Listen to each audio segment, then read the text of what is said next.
என் நம்பரையே என்னால யூஸ் பண்ண முடியாது சித்து. நான் ஒரு பெரிய ப்ராப்ளத்துல மாட்டியிருக்கேன். என்ன பிரச்சனை? யார் சித்ரா? யாரு? உன் ஃப்ரெண்டு பேசுறாரா? ஆமா அண்ணி. போன என்கிட்ட கொடு, நான் அவர்கிட்ட பேசணும். அண்ணி, அவர் ஏதோ பிரச்சனையில மாட்டிட்டு இருக்கேன்னு சொல்றாரு. நீ அவரோட பேசுறது தெரிஞ்சா இங்க பெரிய பிரச்சனை ஆயிடும். வீட்டு நிலைமை உனக்கு தெரியும்ல. கொஞ்ச நாளைக்கு நீ அமைதியா இருக்கிறது தான் நல்லது சித்ரா.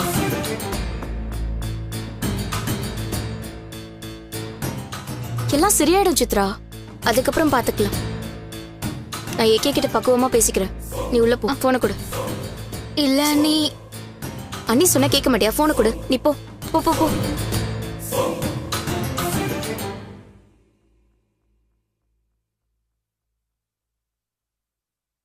எதுக்கு இப்ப சித்ரா கால் பண்ணீங்க? என்ன நடந்துச்சுன்னு அவளுக்கு தெரியணும்ல. தெரிஞ்சா சிம்பதி வரும்னு நினைக்கிறியா? முட்டாளா நீ? உன் மேல அவளுக்கு சந்தேகமோ கோவமோ தான் வரும். உங்க ரிலேஷன்ஷிப்பும் டோட்டலா கட் ஆயிடும். அந்த அளவுக்கு ரஞ்சிதா இறங்கி வேலை பார்த்திருக்கா. என்ன சொல்றீங்க நீங்க? நான் இப்போ உனக்கு ஒரு வீடியோ அனுப்புறேன், பார்த்துட்டு எனக்கு உடனே ஃபோன் பண்ணு. சரி. கம்பெனி செலிப்ரேஷனே கடைசி செலிப்ரேஷன் அவளுக்கு. பார்ட்டிலே வச்சு அவ கதையை நான் முடிக்கிறேன். அவ பொணமாதான் உங்க வீட்டுக்கு வருவா.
இந்த கேரக்டரை பார்த்துட்டு எல்லாம் குழப்பமும் கிளியராக இருக்குமே.